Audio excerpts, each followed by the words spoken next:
আপোনালোক সকলোকে মোৰ ইউটিউব চেনেল এক্সপ্লৰিং পাষ্টলৈ স্বাগতম জনাইছোঁ আৰু সকলোকে অসমীয়াৰ নৱবৰ্ষৰ শুভেচ্ছা আৰু বিহুৰ উলগ জনালোঁ। আজি আমি আছোঁ গুপ্তৰাশী বিশ্বনাথত আৰু আজিৰ এই দিনটো বিশ্বনাথবাসী ৰাইজৰ বাবে এটা অতিকৈ গুৰুত্বপূৰ্ণ দিন, কিয়নো আজি গোসাই বিহু আৰু এই গোসাই বিহুতে বিশ্বনাথৰ যি গোসাই তেওঁক ফুৰাবলৈ লৈ যোৱা হয় আৰু এই প্ৰথা আজি বা কালিৰ পৰা প্ৰচলিত নহয়। পৰম্পৰাগতভাৱে আহোম স্বৰ্গদেউ গদাধৰ সিংহৰ দিনৰ পৰাই এই প্ৰথা প্ৰচলিত হৈ আছিল।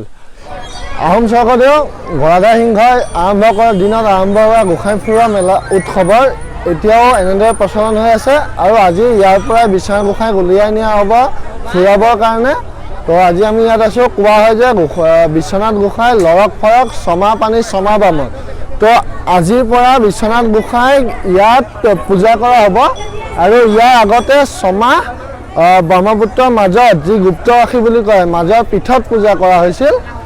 তো ইয়াত আজি এপাক ঘূৰাই যেতিয়া আহিব তাৰপিছৰ পৰা ছমাহ বিশ্বনাথৰ এই মন্দিৰত পূজা কৰা হ'ব। তো আহকচোন আমি চাওঁ কেনেকৈ বিশ্বনাথ গোসাইক মন্দিৰৰ পৰা ওলাই নিয়া হয় আৰু ওলাই নিওঁতে কি কি ৰীতি নীতি আছে। আহক ভিডিঅ'টোলৈ আগবাঢ়োঁ।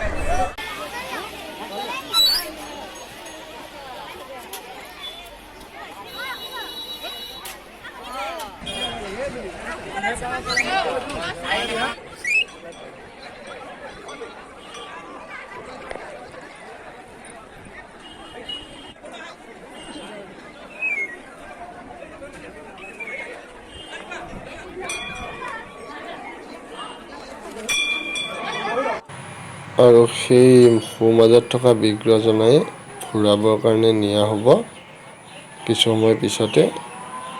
আৰু এইখনেই দোলা যিখনত বিগ্ৰহজনা স্থাপন কৰি গাঁৱে গাঁৱে গোসাঁইক ফুৰাবলৈ লৈ যোৱা হ'ব আৰু বৰ্তমান এইখন সুন্দৰকৈ ডেক'ৰেশ্যন কৰি থকা হৈছে।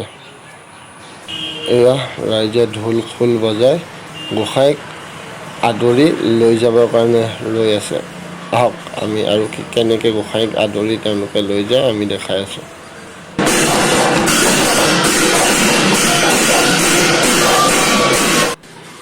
এয়া সম্পূৰ্ণ ৰীতি নীতিৰে থাপনাৰ পৰা গোসাঁইক দোলাত স্থানান্তৰিত কৰা হৈছে আৰু কিছু সময় পিছতে গোসাঁইক ফুৰাবৰ কাৰণে লৈ যোৱা হ'ব।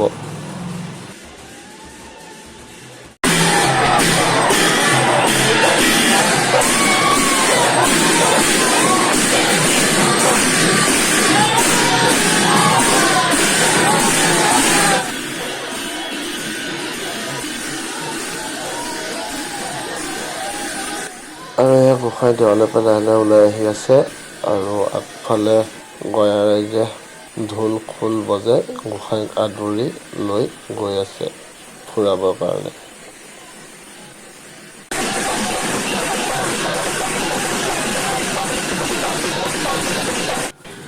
এয়া গোসাঁই বিশ্বনাথ দেৱালৰ পৰা ওলাই আহিলে আৰু এতিয়া এনেকৈ ৰাইজে পদূলিয়ে তেওঁক ৰখাই আৰু তেওঁক শৰাই পূজা অৰ্চনা আদি কৰে আৰু তেওঁৰ পৰা আশীষ বিচাৰে। আৰু এই যি পৰম্পৰা এই পৰম্পৰা এতিয়াৰ নহয়, প্ৰাচীন আহোম কালৰ পৰাই এই গোসাঁইক এনেকৈ পদূলিত ৰখাই পূজা অৰ্চনা কৰাৰ এক প্ৰথা প্ৰচলিত আছে আৰু এইটো অকল গোসাঁই বিহুৰ দিনাহে কৰা হয় আৰু তেতিয়াৰ পৰা এতিয়ালৈকে এই প্ৰথা ঠিক একেদৰে বাহাল আছে।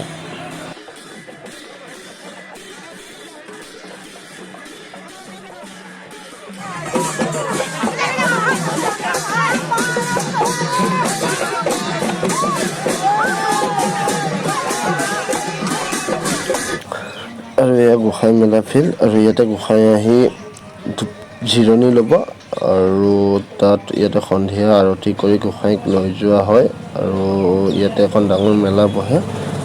এইবাৰ কৰোণাৰ কাৰণে মানুহৰ সংখ্যা কম, নহ'লে বহুতে ভিৰ হয় আৰু এই ঘৰটোতে গোসাঁইক ৰখা হয়। কিন্তু ইয়াত এটা স্থায়ী ঘৰ আছিল, কিন্তু লাষ্ট টাইম গোসাঁই বিহুৰ দিনাত কৰোণাৰ কাৰণে গোসাঁই নাহিল আৰু ধুমুহা আহিলে ঘৰটো ভাঙি লৈ গ'ল আৰু এতিয়া নতুন কনষ্ট্ৰাকশ্যন কৰি আছে। গতিকে টেণ্ট এটা তৰি এইবাৰ গোসাঁই ইয়াতে ৰখা হৈছে। অহাবাৰলৈ ইয়াত এটা সুন্দৰ ঘৰ হ'ব। এনেদৰে গোসাঁই বিশ্বনাথৰ পৰা আহি এতিয়া দক্ষিণ বিহুত সোমালে আৰু দক্ষিণ বিহুৰ ৰাইজে এনেদৰে তেওঁক পদূলিয়ে পদূলিয়ে ৰখাই পূজা অৰ্চনা কৰিছে।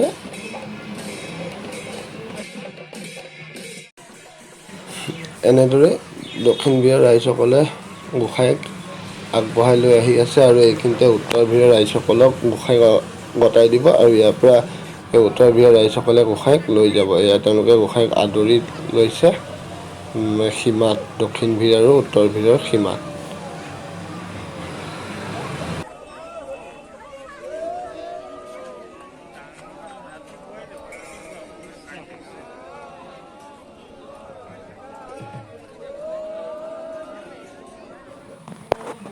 এতিয়া গোসাঁই আহি উত্তৰ ভিৰৰ নামঘৰৰ যি সোমোৱা ৰাস্তা পাইছে, সেইকাৰণে ৰাইজে গোসাঁই পুৰোহিত আৰু যিকেইজনে গোসাঁই ধৰি আনিছে তেওঁলোকৰ ভৰি হাত ধুৱাই সম্পূৰ্ণ মাংগলিক ৰূপে তেওঁলোকৰ গোসাঁইক আদৰি নামঘৰলৈ লৈ আহিছে।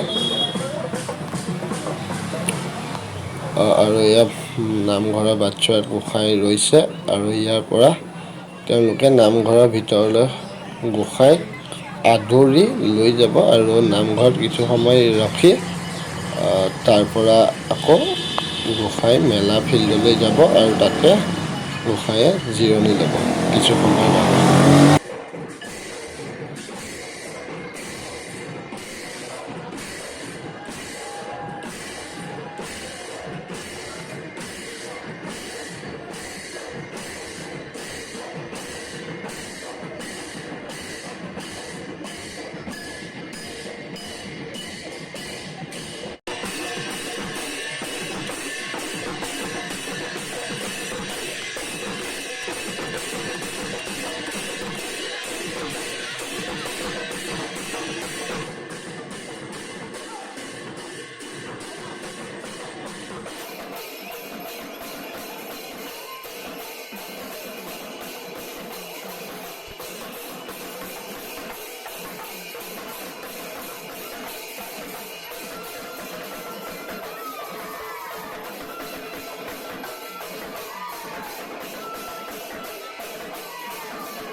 আৰু এয়া গোসাঁই নামঘৰৰ পৰা ওলাই গাঁৱৰ যি গোসাঁই মেলা বাকৰি আছে তালৈ আহি আছে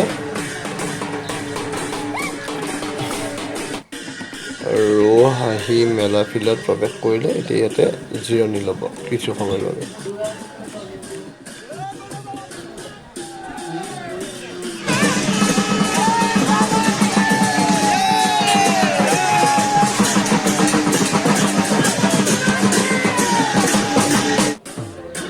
আৰু এতিয়া গায়ন বায়নে গোসাঁই আৰতি কৰি আছে নাম প্ৰসংগ কৰি, আৰু এই আৰতি শেষ হৈ নাম প্ৰসংগ শেষ হ'লে গোসাঁইক লৈ যোৱা হ'ব আকৌ পুনৰ বিশ্বনাথলৈ।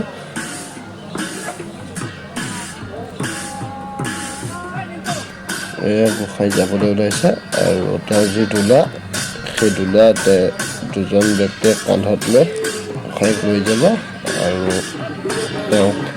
তেওঁ যি স্থান মানে বিশ্বনাথ দেৱালয়ত লৈকে লৈ যাব। তো এনেকৈ উভতি যাওঁতেও গোসাঁয়ে বাটত যিসকল মানুহৰ ঘৰে ঘৰে ৰৈ তেওঁলোকক আশীৰ্বাদ প্ৰদান কৰি পুৱতি নিশাকৈ বিশ্বনাথ দেৱালয়ত প্ৰৱেশ কৰিব। আৰু এই পৰম্পৰা আহোম দিনৰ পৰা এতিয়ালৈকে চলি আছে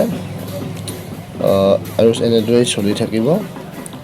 হয়তো এই পৰম্পৰা অসমৰ আন ক'তো দেখিবলৈ পোৱা নাযায়।